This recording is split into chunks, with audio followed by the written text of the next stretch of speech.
বলা হলো যে স্ট্যান্ড ইউজ না করে ভিডিও করতে, যে আপনি হাতে ধরে করুন, যেভাবে খুশি ঘুরে ঘুরে করুন, কিন্তু প্লেস করে করতে পারবেন না। ডিএসএলআর দিয়ে খালি স্টিল ফটো তোলা যাবে, ভিডিও করতে গেলে নাকি আলাদা করে পয়সা লাগবে। বিশ্বাস করো, যদি গাইড দাদাকে না নিতাম, মানে যা অলিগলি মোটামুটি অবস্থা খারাপ হয়ে যেত। এই জিনিসটা খুবই খারাপ, রিয়েলি ভেরি ব্যাড। মানে লিটারালি এখানে ছবি তোলা ভিডিও করা নিয়ে এত রেস্ট্রিকশনের বাবজুদ এখানে এই অবস্থা। আমি যেই মন্দিরে রয়েছি সেই মন্দিরটার গায়ের কারুকার্য ইজ অসাম। হ্যালো বন্ধুরা, গুড মর্নিং আর welcome back to my channel. আবার এসে গেছি সকাল সকাল একটা ভিডিও নিয়ে। কদিন ধরে একটু সকাল সকাল উঠছি করে সকাল সকাল ঘুমটা ভেঙে গেছে। এবার ঘুম ভেঙে যাওয়ার পর যদি ঘুম আর না আসে, ওর থেকে অস্বস্তিকর বোধহয় আর পৃথিবীতে কিছু হয় না। তো যাই হোক, ঘুম ভেঙে গেল তো কিছুক্ষণ শুয়ে ওলট পালট করলাম। আবার বললাম বেকার শুয়ে থেকে কোনো লাভ নেই, চলো বেরিয়ে পড়ি কোনো একটা জায়গায়। ভপাং করে রেডি হলাম আর ঝপাং করে বেরিয়ে পড়লাম। সব থেকে বিচ্ছিরি ব্যাপার হচ্ছে বৃষ্টিও পড়ে যাচ্ছে, রোদও উঠে আছে, কুচবি একটা হয়ে আছে। এবার এই অবস্থায় মানে রেনকোটটা পরবো কি পরবো না, না কী করবো সেটাও বুঝতে পারছি না। আর ক্যামেরাটাকেও আজকে ওয়াটারপ্রুফিং করে আনতে ভুলে গেছি আমি। মানে অ্যাকচুয়ালি হঠাৎ করেই প্ল্যানটা হয়েছে, তো তাই জন্য ক্যামেরাটাকে যে আমি আগে থেকে ওয়াটারপ্রুফ করে রাখবো ক্লে লাগিয়ে, সেটা করে হয়ে ওঠেনি। আর তাও পেছনের পার্টে বৃষ্টিটা যত জোরে পড়ছিল সেখান থেকে এখন বৃষ্টিটা একটু কমেছে এই পার্টে, কিন্তু বৃষ্টিটা এর আগে হয়েছে, কারণ কাদা জলটা দেখলে বোঝাই যাচ্ছে রাস্তায় যে কতটা বৃষ্টি হয়েছে। প্রবলেম হচ্ছে এই বৃষ্টিটা যদি এইরকম ফুচফুচ বৃষ্টিও যদি বেশিক্ষণ চলতে থাকে তাহলে আমি ফুল ভিজে যাব। আর এই বৃষ্টিতে রেনকোট পরতেও ইচ্ছা হয় না, এক অদ্ভুতই ঝামেলা।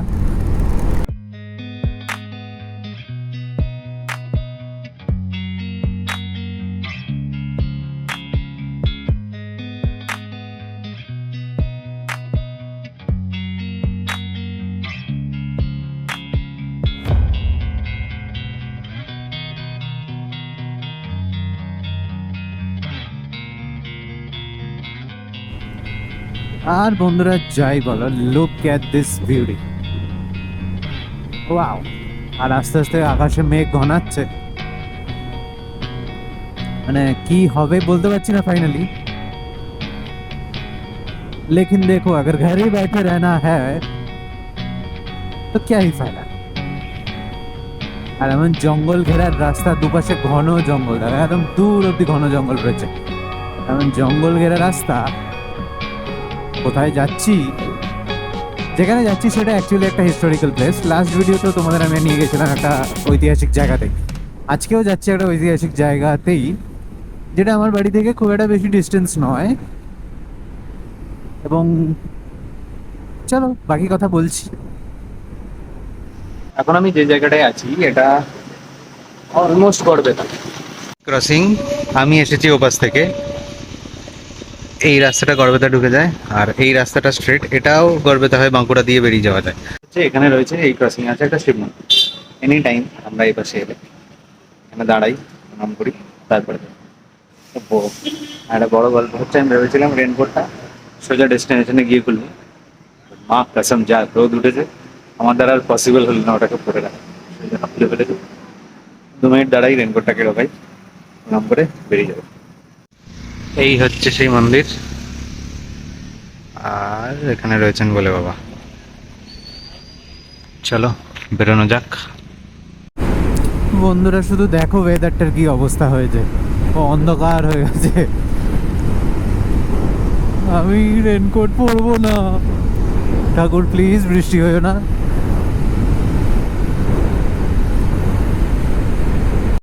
এখানে তো রাস্তাও ভেজা রয়েছে ভাই লোক। ও ভাই, ওই দূরে বৃষ্টি হচ্ছে।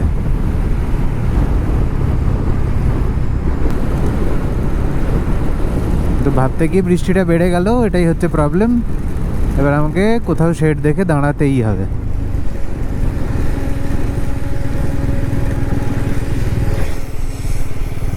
একটা শেড পেয়েছি অনেক কষ্টে।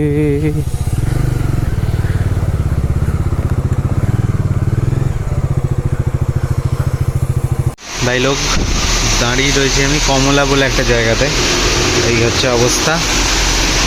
আর বৃষ্টি ভাই যা হচ্ছে, আমাদেরকে তো আগে বললাম যে ওয়াটারপ্রুফিং আমি করে আসিনি, তাই জন্য এটা মানে ওয়াটারপ্রুফ কেসটাকে নিয়েই এসেছিলাম, সেটা লাগিয়ে দিয়েছি।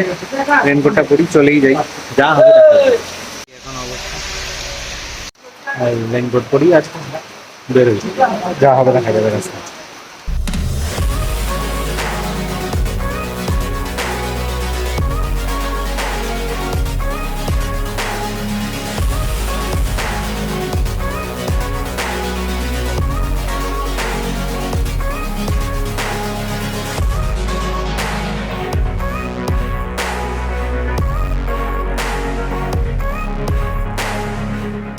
তো টুকটুক করে বাড়ি থেকে পৌঁছে গেছি আমরা বিষ্ণুপুর, ঐতিহাসিক শহর বিষ্ণুপুর।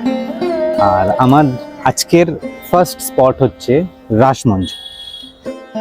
1600 খ্রিস্টাব্দে মল্লভূমের রাজা হাম্বির মল্লদেব বা বীর হাম্বির এই মন্দিরটি চালু করেছিলেন। এই মন্দিরের ভিত্তি ল্যাটেরাইট পাথরের তৈরি এবং উপরের অংশ ইট দিয়ে তৈরি।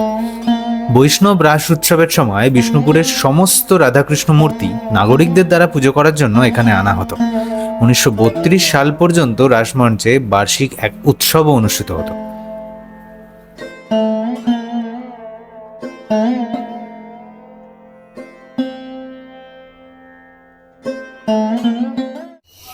বন্ধুরা, একটা অদ্ভুতই জিনিস এখানে এসে জানতে পারলাম।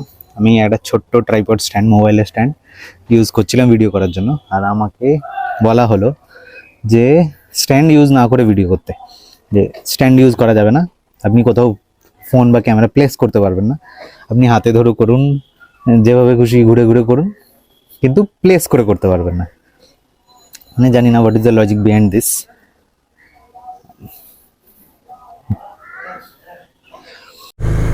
রাসমঞ্চ থেকে বেরিয়ে গেছি আমি, আর এখন আমি যাব হচ্ছে মদনমোহন। বাট রাসমঞ্চে ভাই আলাদাই সব রুলস অ্যান্ড রেগুলেশনস চলছে। ডিএসএলআর দিয়ে খালি স্টিল ফটো তোলা যাবে, ভিডিও করতে গেলে নাকি আলাদা করে পয়সা লাগবে।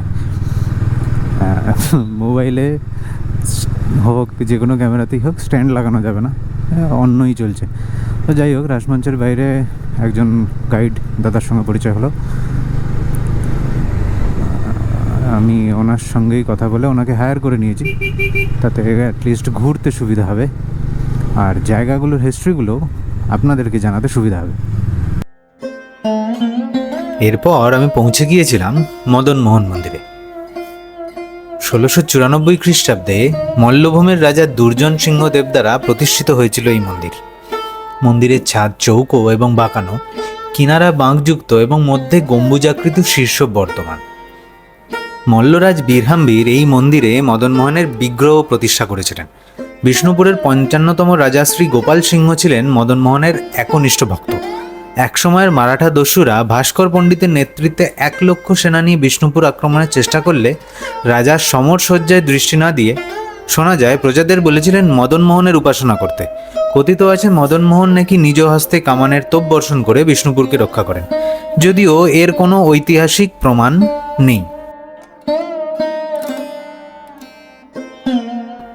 এরপর পেরিয়ে পড়লাম গড় দরজা এবং পাথর দরজার উদ্দেশ্যে। আর এই 2 স্থান সম্পর্কে কিছু তথ্য জেনে নেব গাইড দাদার মুখ থেকে। ধামা পাথরের পিঠের মতন কেটে কেটে সাইজ করে গেটগুলো তৈরি করা হয়েছে। বড় গেটে দেখুন ঢোকার মুখে কিছু ছোট ছোট হোল্ড রয়েছে, গর্তগুলো, এগুলো সব 30 ডিগ্রি অ্যাঙ্গেলে করে কাটা আছে। এরকম তার কারণ হচ্ছে ভিতর থেকে তীর বা বললাম যে বাইরের শত্রুকে নিক্ষেপ করতো, কিন্তু বাইরে থেকে কিছু ছিল ভিতরে যাবে না, দেওয়ালে আটকে যাবে, সেই সিস্টেমে করে এগুলো কাটা হয়েছে।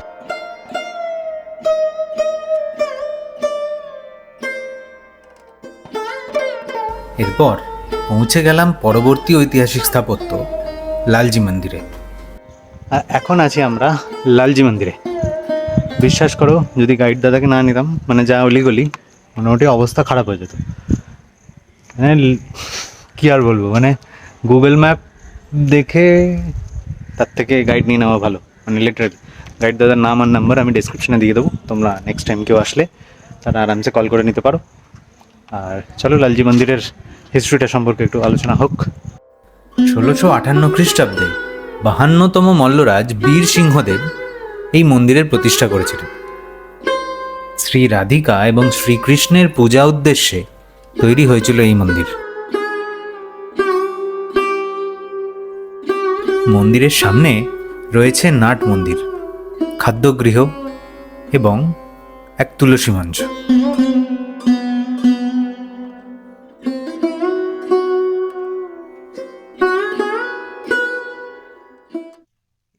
এই জিনিসটা খুবই খারাপ, রিয়েলি ভেরি ব্যাড। মানে লিটারালি এখানে ছবি তোলা, ভিডিও করা নিয়ে এত রেস্ট্রিকশনের বাবজুদ এখানে এই অবস্থা। ও মানে ফায়দাই ক্যা হ্যায় এত কড়াকড়ি, এত কিছু করে, গড নোজ। লালজি মন্দিরের ঠিক উল্টো দিকেই রয়েছে মৃন্ময়ী মায়ের মন্দির। মন্দিরের ভেতর ছবি তোলা বা ভিডিও করা বারণ, তাই গুগল ফটোস থেকেই কয়েকটি ছবি আপনাদের সামনে তুলে ধরলাম।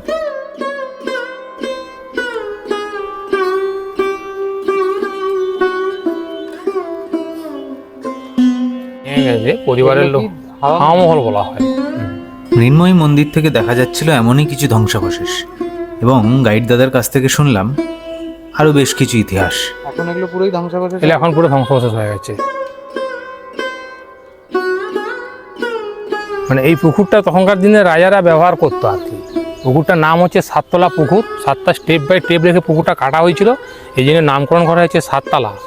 তো এই পুকুরের ওই পাশে একটা নতুন করে সিঁড়ি তৈরি করেছে, পরিবারের যারা সদস্য আছে তারা এখানে পুজো পাঠের জলটা ব্যবহার করে। পরবর্তী গন্তব্য ছিল জোড় বাংলা।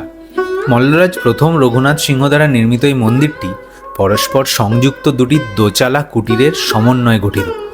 সংযুক্ত অংশের মধ্যস্থলে একটি 4 চালা শিখরও বিদ্যমান, তাই একে জোড় বাংলা বলা হয়।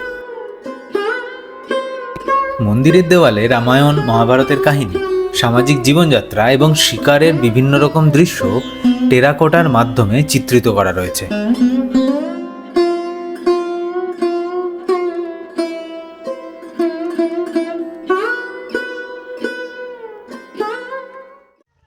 রাস্তায় যেমন বৃষ্টি পেয়েছিলাম, তাতে আমি এক্সপেক্ট করেছিলাম যে বোধহয় গেল, বৃষ্টিতে ভেস্তে গেল। ভাই এখানে যা গরম, লিটারালি এত পাতলা এই জ্যাকেটটা পরে রাখতেও অবস্থা খারাপ হয়ে যাচ্ছে। রোদের প্রচণ্ড তেজ।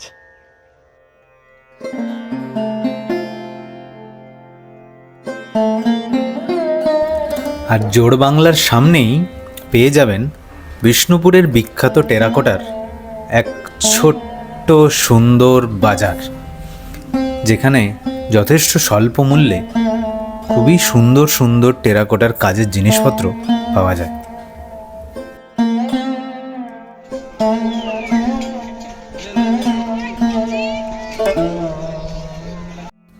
তারপর পৌঁছে গেলাম শ্যাম রায় মন্দির। মল্লরাজ রঘুনাথ সিংহ টেরাকোটার কাজে সমৃদ্ধ এই মন্দিরটি নির্মাণ করিয়েছিলেন। মন্দিরের ভেতরের এবং বাইরের বিভিন্ন দেওয়ালে রামায়ণ, মহাভারতের কাহিনী, রাসলীলা এবং বিভিন্ন কারুকার্যের দৃশ্য টেরাকোটার মাধ্যমে তুলে ধরা রয়েছে।